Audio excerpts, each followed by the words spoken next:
Galatoome jaallee cicha. Ayye, ulfaadhaa, itti fufaa. Waan baay'ee hin jedhu waan baay'eenis jedhameera. Waa'ee qabsoo keenyaa kanas waan baay'ee waan walitti himnu hin qabnu. Maaliif qabsoo uummanni Oromoo akka eeggane hundumtuu hin beeka.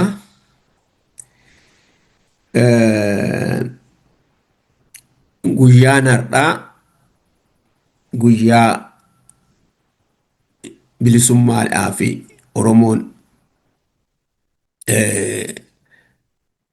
falmataa turedha. Guyyaa kana itti fufnee jirraa jechuudha.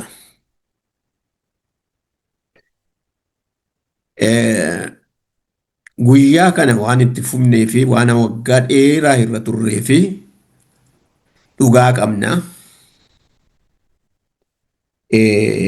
Dhugaa keenya sana mirkaneeffachuudhaaf qabsoo godhaa turre. Qabsoo godhaa turre qofaa otoo hin ta'in nama keenya baay'ee itti wareegne wareegamani. Namni itti wareegamani nama tokko lama miti nama baay'eedha. Akkuma jedhe wareegamni kun eenyu faana akka itti wareegaman, eessatti akka itti wareegaman, akkamitti akka itti wareegaman namni beeku nama xiqqoodha. Namni itti wareegaman kun immoo nama jireenya isaanii fi jiruuf jireenya isaanii dhiisanii dhugaa Oromoon qabu akka dhugaa ta'e kabajamu godhuudhaaf warra murteeffatanidha. Kana keessaa akkuma beektanii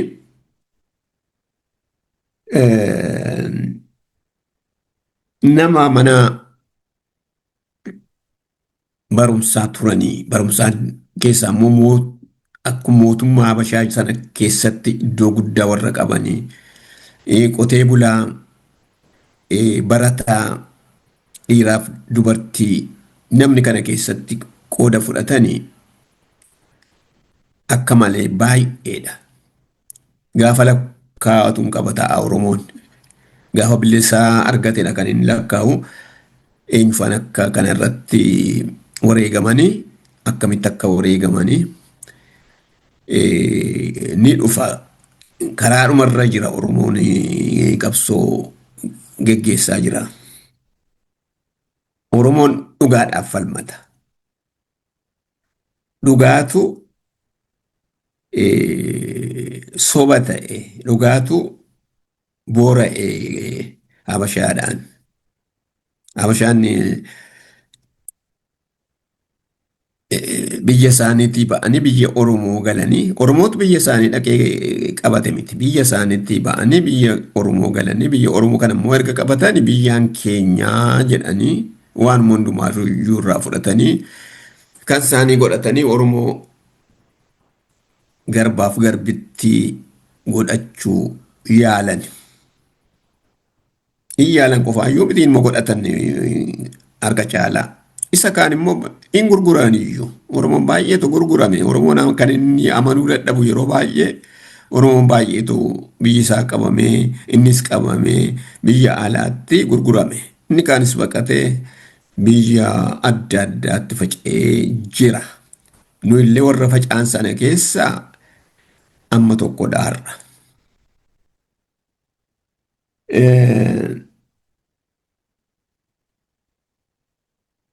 Kana deeffachuudhaaf humna nu barbaachisaa, tokkummaa nu barbaachisaa. Tokkummaa sana uumuudhaafidha kan qabsaa'aa jiru. Tokkummaa waanta qabnuufi ammi tokko qabsoo godhaa jirra. Inni kaan immoo jiraachaa jira waan godhuu baay'ee wanta hin qabnee fi biyya keessa illee miidhamaadhuma akkasaa harka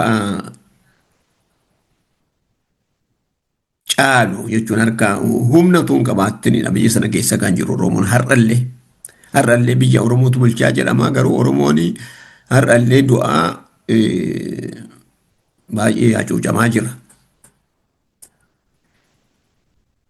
Namni gara biraan dhufee biyya koo hin jiraatinii hin jenne Oromoon. Habashaan dhufee biyya keenya hin jiraatinii hin jenne dhoowweeyyuu hin beeku. Humnaan yoo dhufu garuu ofirraa ittisuu yaale malee. Biyya koo dhufee qotee bulee hojjetee bulee akka jiraatu godhuu hin dhoowwine jechuun durumaayyuu ka'ee dhufaan hojjetaa gara biyya isaatti deebi'ee inni kaanis immoo biyyuma Oromoo keessatti hafa. Garuu biyyi kan kootii hin jedhu. Biyyi kan kootii hin jedhu jechuun biyya kana keessa yoo jiraadhe akkuma nama biyya kanaatti bulaa jechuu ni danda'a ture. Garuu ansiin caalaa siinuu siin bulchaa biyyaan kee miti biyyi kan kootii wanta jedheefitti rakkina guddaarraan Oromoo ga'e. Kana ofirraa xiqqeessuudhaaf Oromoon qabsoo kan godhaa ture. Ammallee kan itti jiru. Oromoon amma biyyi kan isaa ta'ee inni bilisummaadhaan wanta jiraatu haa fakkaatu malee akkasitti miti Oromoon kan jiraachaa jiru. Oromoon har'allee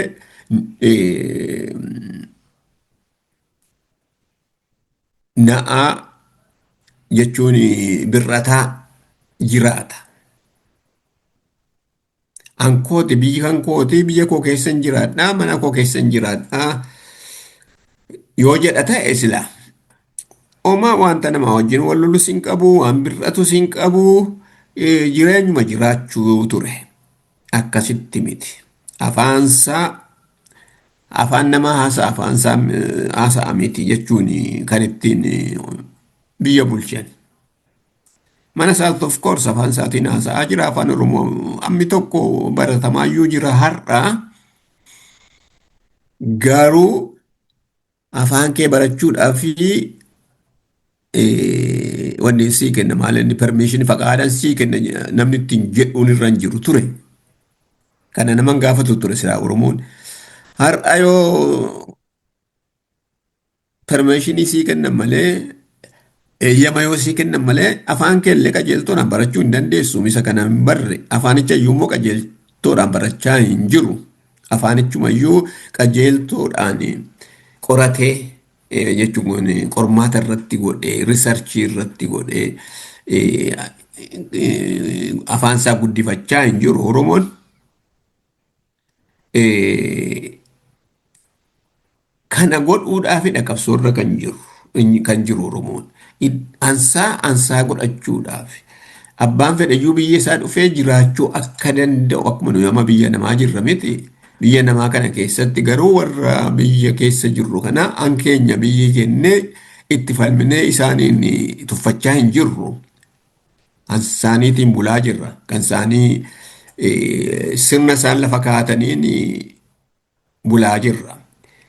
Oromoon sana barbaada sila abbaan fedha biyya isaa iyyuu dhufee sirna Oromootiin jiraachuu hin danda'a kan jedhu sana dhaafee fedhii qaba.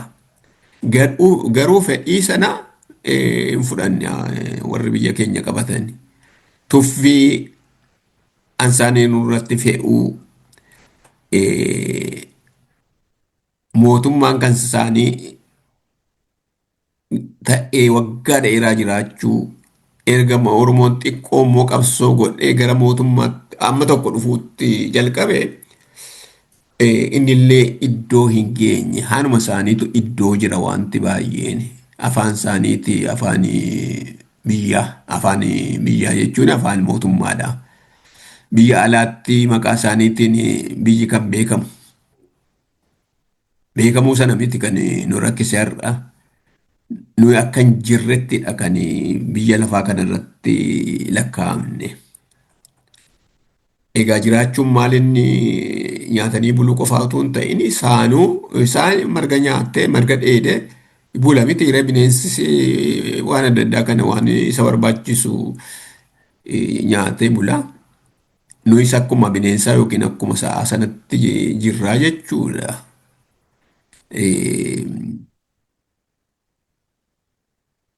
Kabaja isaa sanyii namaatiif barbaachisoo yookiin kennamu sana argachaa hin jirru. Kabaja sana dhaqanii nuyi barbaannu. Kabajni sun wanta guddaadha. Namummaan keenya kabaja argachuutu irra jira. Afaan keenya afaan biyya lafaa keessaa tokko ta'e afaan keenya sanaan immoo wanta barbaanne goone biyya keenya ittiin bulchine of bulchinee akka jiraannu barbaachisa. Biyyi kan keenyadha. Biyya keenya kanatti immoo wanta barbaanne godhuu biyya keenya akka barbaannetti guddisuu biyya keenya kana akka barbaannetti geggeessuu hankeenya malee nama alaa dhufe miti wanta alaa dhufanii nu ajajanii akkasitti buluutu sirra jira akkasitti deemuutu sirra jira kan ittiin jedhamu miti kan jedhurra jirra karaa akkasiirra jirra karaa kana erga jalqabne amma waggaa dheeraa ta'eera iddoo fagoo geenyeerra haa ta'u malee iddoo fagoo geenyeerra waan tokko arganneerra jechuun dhugeeffanneerra isa dhugeeffanne kanuu garuu iddoodhaan hin geenye isa iyyuu gaafa jaallatan nu harkaa balleessuu hin danda'u akka kanatti yoo hin deemne ta'e kana dhaabuutu nurra jira hankeenya godhachuutu nurra jira kan jedhurra jirra jaallan kanaaf kan nu barbaachisu waan baay'ee naasa'u baay'isawwa isinitti hin dheeressu waan nu barbaachisu humnadha. Humni immoo maali? Qawwee qofaa miti. Humni yaada qabnu hankeenya kan jedhu irratti tokkummaa qabaachuutu nurra jira. Tokkummaadha dubbiin. Tokkummaa biyya keenya keessatti nuyiidha kan baalinni humna wanni qabu yaada keenyaadha biyyi keenya kan buluu kan jedhu sanarratti tokkummaa qabaachuutu nurra jira. Tokkummaan baay'ee barbaachisaadha. Nama baay'eetu kanarratti akka lubbuusaa kennee hin beektu ama ishini gaa'edhama. Warra jitti dhuman sun hundumti isaanii warra waa dhaban hin turre jechuun qabeenya. Jireenya baay'isa keessaayyuu deeman. Jireenya yoo jedhu horiin dhabne lafaayyuu hin qabu turani namni tokko. Aangoollee isa olii utoo hin ta'in mootummaa Habashaa jalatti warra qaban turani. Garuu isa dhiisanii uummata keenyaa fi dhugaa barbaannaa dhugaa kanaa fi qabsoo goona jedhanii dhumani karaa irratti. Egaa isaan qofaatu hin ta'in warri isaan duras isaan boodas dhumanii gara hin qaban. Kanaaf har'a kan itti jirru qabsoo sanadha. Karaarra jirra. Boodatti hin deebine. Bal'ataa jira naannoo lafni qabsoon itti ta'aa jiru. Bu'aan ittuma dabalaa dhufee malee irrataa hin dhumne. Gara fuulduraatti deemee gara boodaatti hin deebi'aa haa ta'u iyyuu malee ittuma dabalaa jira. Iddoodhaan ga'uun kan keenya isa kana biraa yoo hafnee sobduudha malee nuyi dhugaa haasa'aa hin jirru. Qabsoon kun immoo iddoo amma ga'utti wanta dhaabatu miti. Har'aa waan tokko yoo nu dogoggorse yookiin gufannaa tokko yoo arganne bor ittuma fufa malee wanta dhaabatu miti amma iddoo isaa ga'utti dhugaan iddoo hin geenye gana fagoodha karaansaayyuu ammayyuu. Kana itti fufuutu nurra jira. Walga'uun keenya baay'ee bayeessadha. Qabsoo kana itti fufne warra qabsoo godhu qawwee qabatanii isaaniin deeggarree waan nurraa eegamu guunne iddoodhaan ga'uun dirqama keenya